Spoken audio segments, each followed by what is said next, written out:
Good afternoon, everybody. Happy Tuesday. Welcome to Heading Back to the Window with Scott and Scott. I am Scott Steen, lead handicapper over at winnersandwhiners.com. And I'm your co-host, Scott Rochelle, senior handicapper over at winnersandwhiners.com.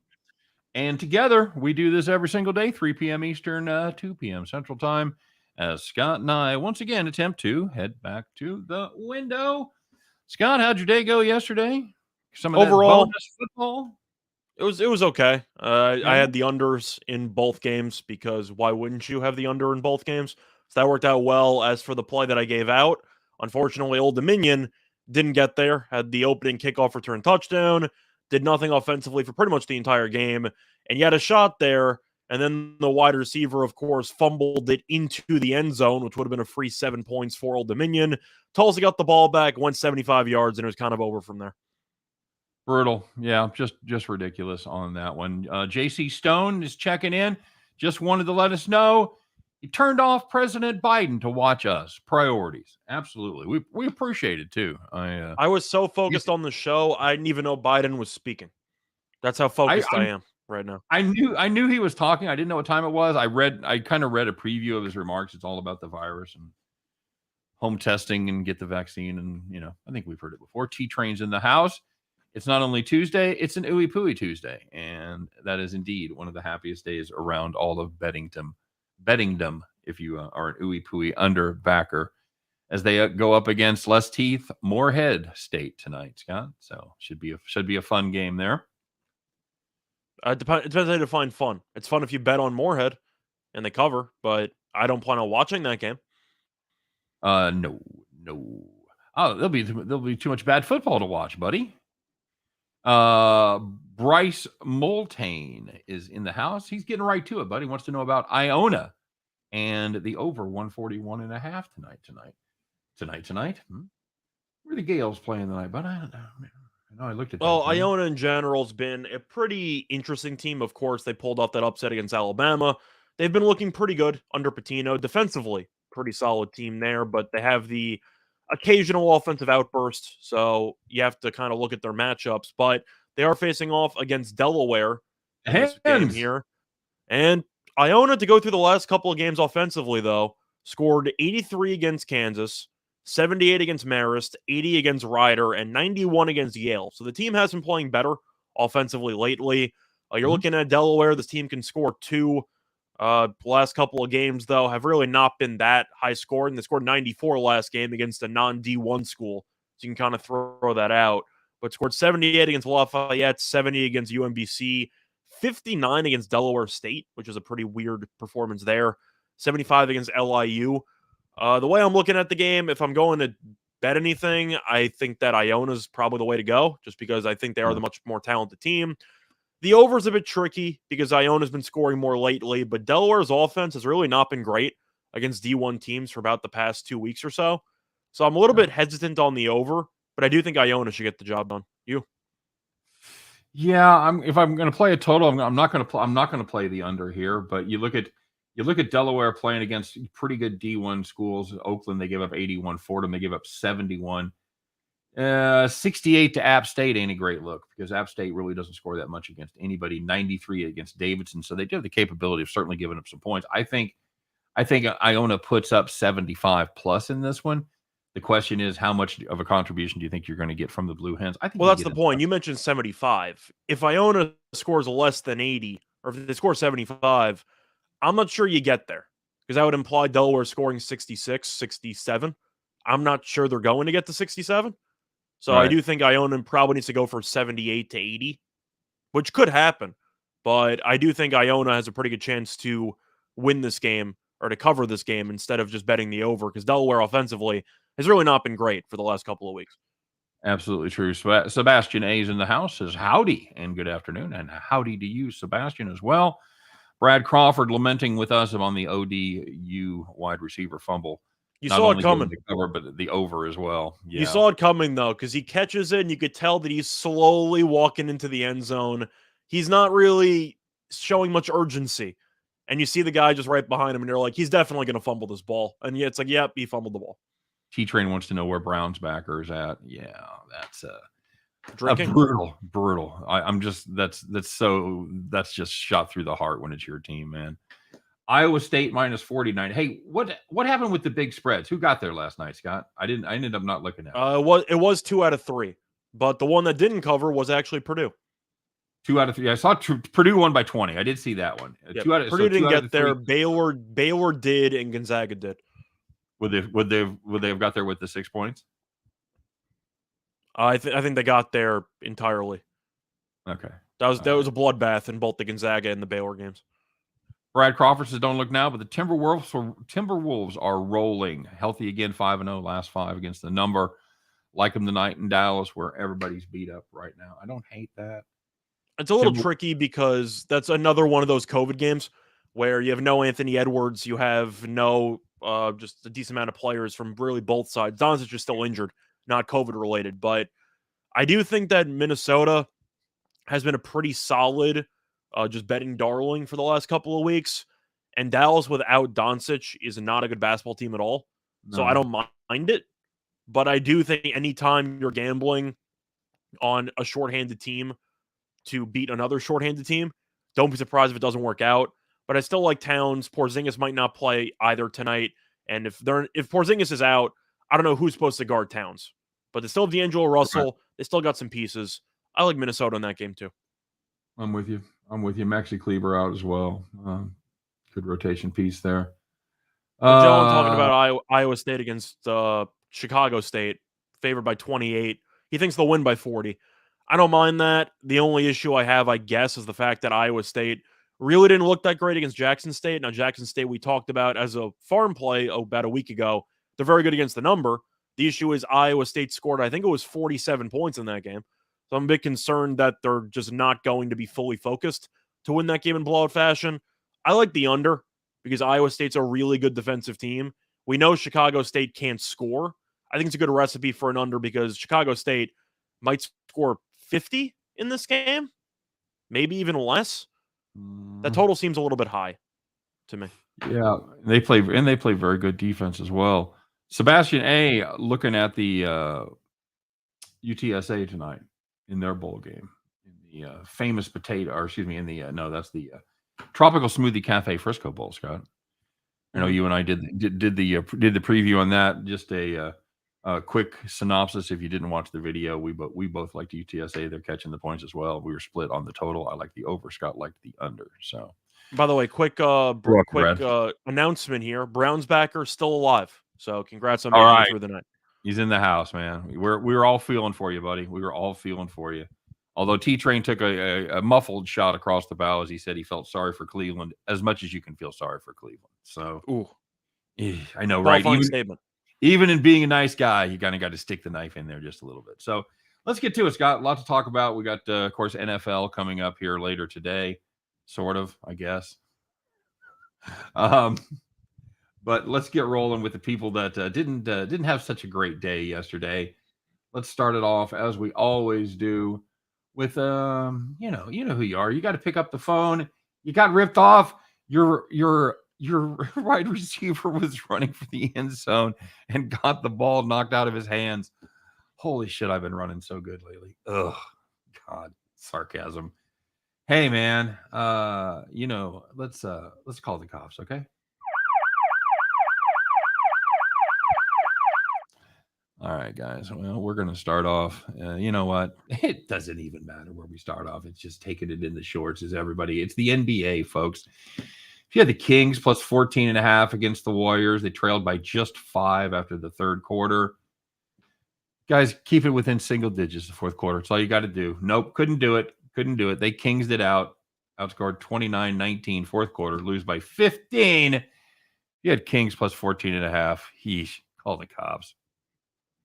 Looking at college basketball, if you had Western Michigan and Notre Dame over 137.5, you had 137 points with about a minute and 23 to go, but it was a blowout. So there wasn't much clock holding or ball holding. You were just shooting it constantly, trying to make something happen, let the bench warmers try to score a couple.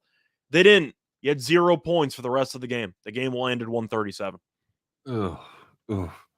Only ball holding is what you were doing in your chair. That game was over. Hey, if you had Northern Arizona and Gonzaga over 146, you were looking good for the first 37 and a half minutes. 144, Scott, with 2:23 left. All you need is 3 freaking points in the next 2:23. Easy money. Count your blessings and spend that cash not so quick. How about a goose egg? Last 2 minutes and 23 seconds. Game was on 144. That game landed 144. Yikes. Call the cops. Well, you know it's bad because Gonzaga's up 90, so they're bringing in the bench warmer, the coach's son, a bunch of people who shouldn't be on the court, and nobody can shoot. You know? I hate that. I hate that when it's a blowout and they start bringing in the manager just to clang off the rim from downtown and everybody's laughing. And they're going to keep giving him the ball because he hasn't scored in 3 years, so they're going to keep giving him the rock no matter what. Feed him before he goes off to be an accountant. Come on. Mm-hmm. All right. Well, there was some good news out there. This is the people that run the right side of those beats. For every winner, there must be a loser. And for every loser, there must be a winner. Scott, maybe it was you. Perhaps you were sitting in the rocking chair. So the first one was in the NFL, the early game between the Raiders and the Browns. If you had the under 41.5, 10 points at halftime. Decent second half, though. They did score 20 in the second half, but the game ended up finishing 16-14. That lands 30, well under the total. You had the Hornets Jazz under 237, a play that we most decidedly did not like, as we liked the Jazz team total over. Yeah, not so much. 95 points. Early. It did. But by the time the halftime rolled around, you had to sense that you were in a lot of trouble. 95 points in the first half. They did better in the second half. They did good enough in the second half that's what you needed. Unfortunately, you couldn't get past the first half. That game landed just 214, 23 under the total. If you had that under, congratulations, because you were definitely in the rocking chair. And the last one in the NBA, if you had the Spurs +6 against the Clippers, they led outright by 14 points at halftime, and they won outright by 24. So that is easily a nice winner. And you might be wondering, if that wasn't in the Oddsmakers Were Drunk segment, what possibly could have been? Well, let's find out, shall we? Let's just roll right with that, and we'll come back to our other segment. We haven't done this one in a while. In fact, I got so excited talking to everybody yesterday, talking about the weekend, that we didn't even do any of this. So we had it all written up, but sometimes that's the way it goes. But today, let's find out. Scott, who could it possibly be? What game could it be from? The Oddsmakers. My God, they were drunk.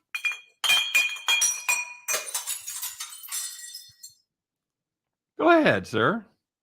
So we got to look at the other Monday night game, the original Monday night game between the Vikings and the Bears. Total in that one, a game with a Matt Nagy offense, was 47.5.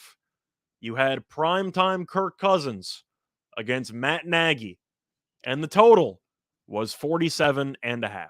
And Chicago had 0 touchdowns for the entire game until the final play of the game, and the game landed 26. So even though you can make the argument that the Spurs cover was by a bigger margin, the fact that the NFL is easily the most bet sport, and the sports books had a week plus to prepare a line, and they arrived at 47.5 for a Matt Nagy game, I gotta just go on a full rant about Chicago in a second, which I'm sure either of us could do.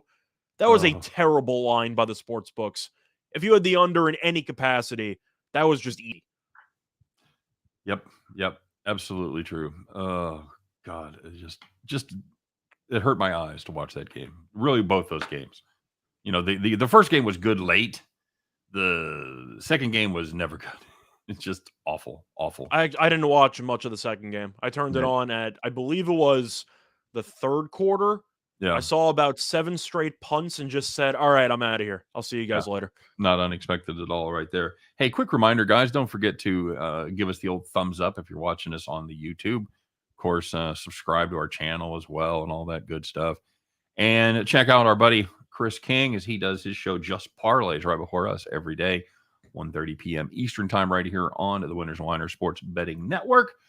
So make sure you check that out as well. He has been hotter than a $2 pistol. Actually, our official plays been pretty good lately for the king and I, as it were. So, Scott, we got to talk about this a little bit. And it was really they're the first league to do this, and we're not really disappointed in the league so much as just the situation in general. In today's edition of, I'm not mad. I'm not mad. I'm just disappointed.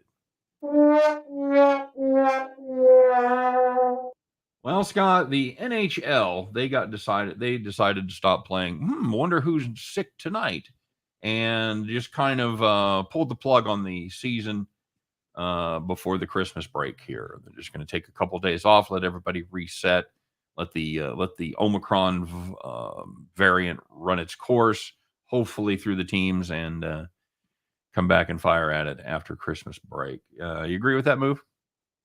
I don't have any issues with it. You have to remember, with the NHL in comparison to the NBA and to baseball, there's only one team from Canada. In hockey, you have a lot more than that. And there have been travel restrictions because of the Omicron variant with regard to Canada. So it's not like you really had much of a choice. I had no issues with it. In terms of the NHL season, has had COVID issues all season long. The Islanders had a serious one. Ottawa had a serious one. The Flames don't have a serious one. What other choice do you really have? I know that the situation isn't ideal, but what else are you supposed to do? You got to add a couple extra days off and pray things get better, but what else are you supposed to do? Yeah, agreed. And they have different travel restrictions and everything, like you said, in Canada. So it's kind of just a weird situation up there. I really thought we were fucking done with this shit. I really did. But we're not. So, well, at least the leagues are still going. People are still going to games. It's what a difference a year makes, huh? Last year, they were all in the bubble. It's not traveling. All I know is that the NBA already announced there will be no bubble part 2. Yeah. I really think that's a possibility for the NHL. I really think the NHL could go back to a bubble because, as I said before, you have numerous teams from Canada. So if you're not going to be able to travel from one to the other until maybe getting an exception, which would involve the Stanley Cup Finals hypothetically, or even just any playoff matchup, don't you kind of think the NHL might have to do a bubble if there are a couple of Canadian teams in the playoffs? Yeah. I don't know how you don't have a bubble. I don't either. Somebody asked us about the Wyoming-Kent State game. The total's about 61 now. Yeah. When we did our video, it was 58.5. You okay with 2.5 more points? It's not ideal, but once again, I'm not going to take an under with Kent State. So it's either over or pass. Hopefully you also got it at 58.5, but I still think Wyoming could probably score 38 in this game if they want to. I mean, I think they're going to run it down their throats. Yeah, that's the thing. And this is a Kent State team. We talked about it on our video. They have put up some horrific numbers against the run so far this season. It's what Wyoming does, and because it's Kent State, they're going to push the pace. So it's Wyoming. I don't think is going to be allowed to take the air out of the ball as much as they want to. So could both games go under tonight in the NFL? Absolutely. In fact, we may talk about that a little bit later in a more official capacity and about why that may be a good play. The Dominator checking in. He's been dominating lately. Speaking of good handicappers, Scott, he's been killing it, and he had the under in both games, so he was happy. Congratulations. Brad Crawford said he was drunk. He played the over last night. I played Minnesota team total over, so I was buzzed. I wasn't quite full on staggering drunk, but I was buzzed thinking, I thought with no defensive backs, had 5 fucking guys in the defensive backfield, never played meaningful snaps in the NFL, and Kirk Cousins throws for 100 yards. You're dead to me, you fuck. Do you think that is it time that we go on a bit of a rant with that game? Because I feel like there's a lot to unpack from the Bears' perspective. You can roast Minnesota as well for playing it safe. I mean, why wouldn't you play it safe when you're against the Bears, who are just consistently blowing opportunity after opportunity? Right. But we got to talk about the Bears because we've been roasting Nagy for the last 2 years or so. Like most of the people, we're not going to pat ourselves too hard on the back because everybody has been against Nagy since his first year coaching. But at what point, I mentioned this yesterday with regard to Zimmer, and I said, if you're a defensive coach and your defense isn't very good, then what's the point of being there? And my argument is, for the Bears, if Nagy's an offensive coach and your offense is easily bottom 5 in the league, then why is he still there? What is he doing for your team? Yeah, I don't. It's the same with Nagy. Yeah, if Nagy's an offensive guy and that offense sucks, what are we doing? And yeah, you can make the same case for Zimmer. Scott, is Dan Campbell the second best coach in the NFC North? I don't think he's a good coach from an X's and O's perspective. The Yeah, team loves him. So I do think that it speaks volumes that even when your team has one win in the middle of December, the players don't hate the coach, which is something you really don't see that much of, right. because you even heard reports from Chicago when some players came out during the losing streak and said you can only hear so many cliches before you keep losing and you get annoyed. Of course, I'm paraphrasing, but he basically subtly roasted his coach, saying, "We don't need more ooh-rah-rah speeches. You're just bad at your job." That was kind of what the message was. And I can't argue with that because the Bears are a poorly coached team. But Campbell, he might not know how to handle timeouts. He might not know some X's and O's stuff, but he's aggressive, probably more than he should be on fourth down. But he's a guy who likes his players, and his players will like him. And I do Yep. feel like when your team is a bottom 5 team, talent-wise, which is what Detroit clearly is, I will have to give him props because the locker room does not seem that despondent, and I think that's a huge No, step in the right direction. run through a wall for that fucker. Yeah, How many they had dollars? one win. They had one win, and they ran through a wall. That's the kind of coach that you feel good about having, Right. regardless of record. How many dollars did Cousins make per yard passing last night? God damn. What a great question. What? I don't know. What does he make? Let's say he makes 20 mil. Let's say he makes $1 million a game. That's probably low. So he makes $1 million a game. He threw for 100 yards roughly last night, give or take, right? I don't exactly remember. The truth is, you can criticize the actual game plan of Minnesota for not exploiting the secondary that was shorthanded for Chicago. Yep. But you start the game and you're coasting, and you can tell Chicago's doing nothing. You have 17 points. It might take Chicago 8 quarters to score 17 points. Am I really that shocked they ran the ball with Cook 28 times and did virtually nothing with Kirk Cousins? I'm sure they told him at halftime, if you don't turn the ball over, we're going to win. That was probably the entire speech.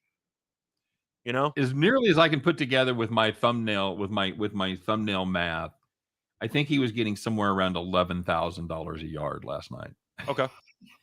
That's not bad. That's not, it's good work if you can get it, buddy. It really is. San Diego State under 47. Thumbs up. Says can't get behind Brady Hoke. Seen too many bad games when he coached Michigan. Yeah. But Brady Hoke's back where he belongs. He started at San Diego State and he's back at San Diego State. No, not 100. T-Train Not wants 100. to know how he.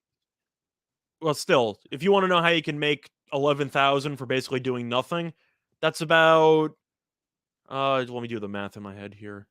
What is that about 20? That's about 20 stimulus checks. Give or take. 22 stimulus checks. All you have to do is you have to be in the top 50 in the world at whatever you do. People are paid based on how many other people can do that same job. Okay? That's usually how it works. And there are very few people that can do the job of an NFL quarterback. That's why they get that kind of money. So if you're one of the top 50 at a quarterback, if you're one of the top computer engineers, whatever it is, if you're one of the top 50 in the world, you're going to fucking make bank. Top 5 jugglers. Let's get it going. The top 5 jugglers.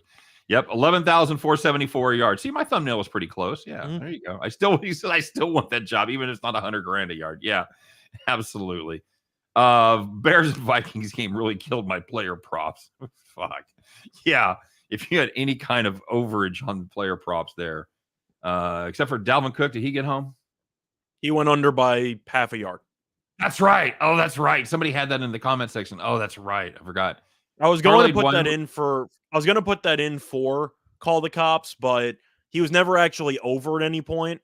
The issue was that he got 28 carries and didn't do much with it, but it was tough because he got that many touches, but he wasn't really over, so I couldn't call it a bad beat, Yeah, It's just unfortunate. It's just unfortunate. Ryan Page likes Wyoming and the Roadrunners tonight in a parlay. I think that's probably the way you and I both like that as well, right? I'm sorry, for which one? The bowl games, the famous Potato Bowl and the Tropical Smoothie King Cafe. I like UTSA. The total I was torn on. I forgot if I also went under, if I went over in that one. But the total I really wasn't thrilled with.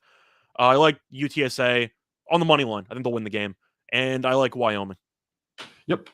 Absolutely true. Urban Meyer's lawyer admitted he did kick the kicker in practice. Urban, to the Liars. He's done. He's done. Put a fork in him. I mean, I said that I don't think he'd even be in a studio, at least for NFL coverage. Maybe college. Maybe he'll throw him on the Fox pregame show for his college football Saturday. He's going to have to pay the price for a year. He's going to have to. I don't exactly expect him to be on the NFL Network for the draft anytime soon. Let's put it that way. Roland likes the over in the UTSA game. Now, you and I split on that one, Scott, because we split. I just looked at the number. I thought the number was a little low, but I can understand if you expect a good defensive showcase. UTSA has been a bit vulnerable, so I do think they could give up some points. And San Diego State, I know Utah State can throw it around a little bit. 46 points. What happened there? 46 points in your conference title game. I mean, that's something I can't even describe with how bad that is. By the way, I don't know if you guys knew this or not. You and I did not have this information. We did our video. Sincere McCormick's sitting out for this one. Fantastic. Which is fantastic. That's we both like UTSA. That's really bad news for UTSA. They've got a couple of other backs that are good, but he's a special talent. He's going to play on Sundays, I think, or he's probably at least going to be a late cut. He may not quite make it, but I think he'll 100% be on a preseason roster, and I think he'll eventually be a second, third string guy, maybe even a spot starter every now and then, but he should be good enough to be a top 3 running back on a depth chart. I agreed. The line hasn't really been reflective of that. They've deemed him worth just half a point. You agree with that? It was 3 yesterday. It's 2.5 today. I think he's worth more, unless the argument you have is that San Diego State is so good against the run anyway. You're just solely handicapping Brookshire against Harris. T-Train says they forgave Michael Vick. Agreed. That's a good question. He had to do. What did he do at Leavenworth? Did 2 years at Leavenworth or so, and then was pretty much out for a year. So I mean, he did 3 years. I gotta give Michael Vick a bunch of props though, because he had one of the best, I'd say, PR recoveries I've ever seen from an athlete. He really did a hell of a job rehabilitating his image. I think the closest in modern times would be A-Rod, because A-Rod, of course, had the steroid outbreak and whatever, and yet now he was on TV all the time broadcasting games, and a lot of people actually like him on air. But it really comes down to how willing you are to rehabilitate your image.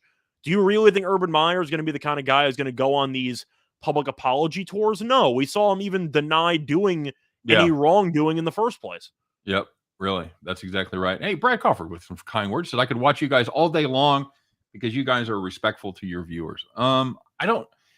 I don't really know another way to be. I mean, I don't understand the guys that are all bombastic and aggressive towards that's just never been my style. It's never been our style. It's even less your style. You're not a fucking lock it in. If you don't like that, you're a piece of shit. I don't know what the fuck's the matter.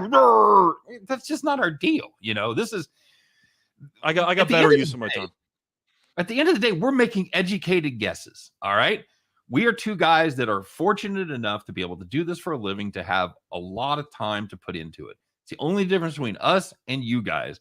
We're not going to these. We're not going to bullshit you. We got 40 years of fucking Vegas experience, and we got inside info. We don't have any of that. All right. We are guys that I think we're probably better than average at analyzing information, trying to sort out the noise. But that's it. And there's no reason to have any kind of an attitude or treat people like shit. Or I never.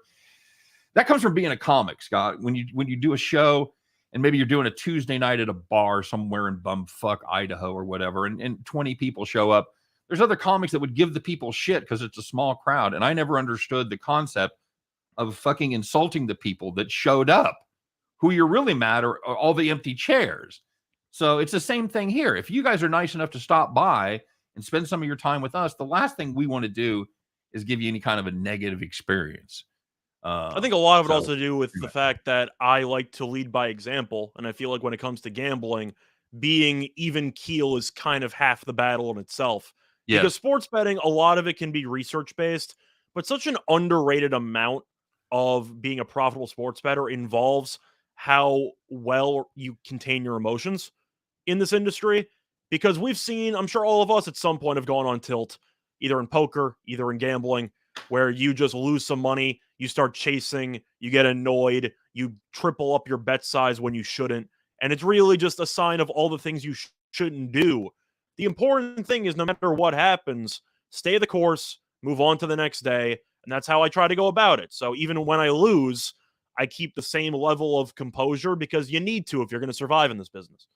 Yep. I'm in the middle of a horrific run line right now. I've had a sandwich. I had a decent sandwich. I've had 2 shit runs or capped around a pretty nice little run for about a week and a half. But it's something that, like you said it exactly right, Scott. If you let it affect you, it affects you going forward. You have to be able, win or lose, you have to be able to forget about what happened yesterday. You have to have a cornerback mentality. And that's the way it is. A lot of people saying very nice things about us in the comment section. I'm not going to go through and like toot our own home. I appreciate it. We've read every one of them. I appreciate you guys. Much love. Do you have any stand-up videos from back in the day? I've got some stuff on VHS. Nothing ever made it to YouTube. My kids always threaten for like a present to put some of my old videos on YouTube. There's some stuff out there. I did HBO comedy. I did Showtime. I did Rick D's. Sometime I'll tell you my Letterman audition story. It's a heartbreaker, but anyway, they're probably out there somewhere. I might look for that. That'd be kind of fun. So the TD called the buzzer killed him, Miguel. Oh, yeah. It also saved some people because it got the teasers home for Chicago. Yep. I'm sure the books were crushed and they were pissed. I'm sure. So what do we got for tonight, buddy? Well, we got one NFL game that we're potentially saving. We can talk about a side in one game, but we got the other one in the NFC West. So we've got Seahawks, we've got the Rams. This number dipped down to 6.5, and a lot of buyback came. It's now back up to 7. By the way, sorry, can I go on a brief rant real quick? Sure, I know I did. So we got to talk about the scheduling for the NFL. Okay. What are you doing? You got 2 games on today. You have the entire free slate to air whatever the hell you want. You're putting both games on at the same time to compete against each other? What the hell are you doing? It's not even available on TV for half the people. You really couldn't have organized it at 4 o'clock and 7 o'clock or at 8? Really? You put both games on at the same time so people can't watch both games. What are you doing? I'm so glad that you ranted about that to save me the trouble, because I feel like I'm the grumpy old man yelling at clouds enough around here. I had to mention it. It was one of the stupidest things I've ever heard. Absolutely. When I saw the start times, I'm like, is that a misprint? Are they both fucking at the same start time? We criticized the MAC for having about a half hour to an hour differential. Right, on their Tuesday. Those games are at least on TV. Yes, you can go to ESPN. You have one of 2 games on TV. What is this? What the fuck is wrong with you guys? Yeah, agrees. Stafford has a meltdown today. It wouldn't surprise me. Always a possibility. Love the Rams over 1.5 field goals. We have to tell you the story. I'm going to give Scott props because we almost took Carlson over 1.5 field goals yesterday. I kind of talked him out of it because the weather was shitty, and we went the other way with Chubb. Put it this way, Chubb was a lot more of a sweat than Carlson was. Yeah, absolutely true. Please dedicate a part of the show to my past career.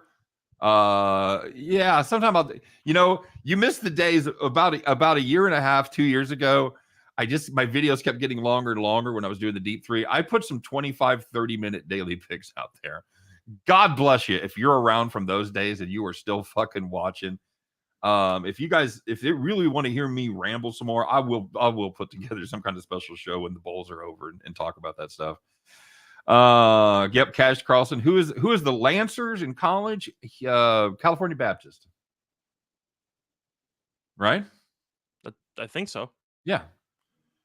We all know it's just your opinion. Yeah, Right. take it. You can choose to take it or leave it. No one can blame you for wrong pick. It's an entertaining show. That's what we shoot for. That's exactly right. We try to give you some insight. Maybe you haven't seen. Maybe you have. I thought it was Longwood. That was the Lancers. That could be. It is Longwood Lancers as well. I think it's both. Because I'm 98% certain it's Houston. It's California Baptist as well. Because I just did that. Okay. Are we doing Stafford to throw an interception again? I'm not. You can if you want to. I'm not doing it. I think he's going to throw one because we're not betting it. We're not betting it. We might personally. We're just not taking it in public. We can't take.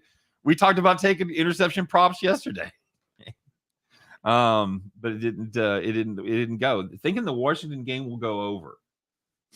We're going to talk about that in a bit, but we got to talk about the Seahawks game first. We do. Let's take a look. I've got Don Best injury here, and they've kind of screwed me here on the other game. Let's see who they've got listed. Who have you got in and out? Because that's where we have to start. Okay, so I've got, and tell me if this is still accurate. I've got Tyler Lockett as questionable. I've got 2 offensive linemen as questionable, both with non-COVID. I think Lockett is more trending questionable towards out, so I'm assuming Lockett will probably not suit up for this game. Alex Collins, depth at running back, is questionable due to COVID. I don't think that offensive matters, line with Shell, Jackson, and Fuller are all non-COVID related questionables. Brian Monet is out. Defensive tackle or doubtful. Sorry. Of course, Jamal Adams out. Carson's out. Those guys are all. So they have been relatively unscathed by COVID. Have the Seattle Seahawks on the. Well, that's kind of the 180 that we've had here because the Rams had a bunch of COVID issues, which is why the game was moved in the first place. Right. Now the Rams are relatively healthy, and the Seahawks still might be missing people, which is why the line has kind of pivoted a little bit. The first game between these teams was close. Stafford did not play well at all. Wilson looked good last week against the the last game against the Texans. Do you buy into that much? I don't. I'm curious to see who plays for the Rams. I want to know if Von Miller and Tyler Hall are going to go, plus Fuller and Burgess. I don't think I've heard Von Miller's name once since the Rams acquired him. He's been quiet. He's been very, very quiet. These are 2 teams. We use the term psycho teams probably more than we should because let's just face it. At the end of the day, it's kind of a psycho season in the NFL. There's been a lot of weird things going on. The Chiefs sucked, then they didn't, then they were good. New England sucked, then they didn't. So it's been kind of a weird up and downish type of season for a lot of teams. But at the end of the day, this Seattle team is just having problems putting the biscuit in the basket, Scott. I just don't know how much I can count on them.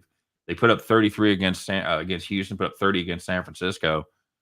I guess that's acceptable. That's probably their best performance of the year. But other than that, they would have been pretty dreadful on offense.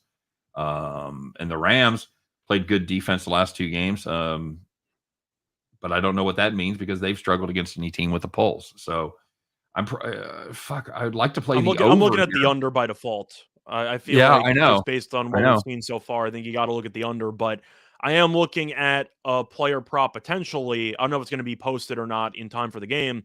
If Lockett's ruled out, I don't mind a D. Eskridge over. Or maybe a Swaim over. I think that with Lockett out, you need somebody to step up. Metcalf's done nothing for the last month and change. So I do think you will see. You got a theory on that? What's up with that? The Metcalf situation? Yeah, he was ready to pretty much assume his position as a top 5, if not top 3 receiver this season. What the hell happened? It's a good question. I don't know. It just seems like the timing with Wilson or whichever quarterbacks they've had has been off for the last couple of months. And if you expect Ramsey, who is back for this game, to be guarding Metcalf for a decent portion of the game, I do think they will try to maybe stay away from him anyway. So I don't know if they have Seattle receiver props up yet because they're still waiting on the Lockett news. If he's out, I don't mind taking live plays maybe on the secondary receivers for Seattle. Because if you think that the Rams defensive line should be able to limit the running game, Wilson's got to throw it to somebody.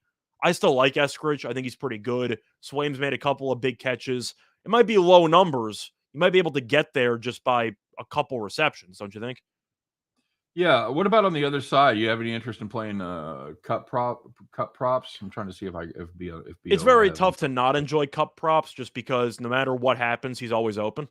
You can run Mm-hmm. any scheme you want. He always finds a way to be open. I'm interested in OBJ just because I'm not exactly sure what capacity I want to take him, whether it's yards or receptions. He's been very good with the Rams, and I will give him props for that. I'm Mm-hmm. looking at touchdown score. I think OBJ gets into the end zone. I like that. I like that. I'm checking. Let's see here. We've seen the Rams go out of their way to put OBJ in ISO 101 situations in the actual red zone, particularly on the goal line. We've seen him have a Mm-hmm. slant. He's had a fade before. I don't mind a touchdown because I do think he will get a couple of targets while he's standing in the end zone, and all he needs is to catch one. Can I get? He's plus 130 on DraftKings, by the way. Anytime touchdown. Can I get I a don't little mind that. sniff of? Can I get a little sniff of Cooper Cup first touchdown at 500 and OBJ at 900? That's not bad. Yeah, I think somebody's got to score. Yeah. Henderson's back for this one, by the way, which is that's a huge get for the Rams. I don't know how big of a get it actually is. I know it helps for depth, but Sony Michel was very, very good in relief. I thought he did a good job the last couple weeks. Well, that's fine. It's always a good thing to have It more quality. helps. I'm just saying for depth. But Sony Michel, shout out to you. You did a pretty good job. Agreed. Elliot V in the house. What's up, Elliot? Good to have you here. All right, buddy. Well, it's about time to get to it. It's that time of the day. You know the drill. And I swear to God, I'm going to get these. I'm going to get the hats, man. I really am. But it is once again time to take a look, kids. You ready? Let's head out. Everybody pack a lunch. We're heading out to the back 40 because we got a lot of fucking land now, Scott. Get those straw hats on. Strap up your overalls. Put both straps on. We're going out in public, kids. Don't be fucking hillbilly in it, all right? Hey, grab some moonshine. Let's get on board our John Deere and fire that bad boy up, Scott, because once again, it is time to bet the farm.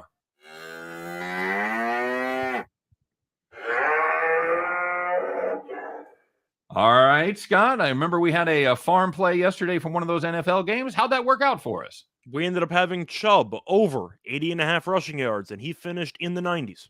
Never a doubt.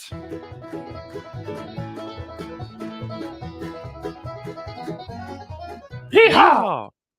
I will say, if you watch that game, there was a chance that we got fucked, that Chubb was not going to get there. He was at 78, and they busted off the touchdown run, called it back, and I thought they were going to throw the ball 3 times. They ended up running him once, and we got there. And of course, then they got it later after the turnover. But I thought we were going to take the bad beat of all bad beats on that one. What are we now? We're 12-1 in the last 13, I think.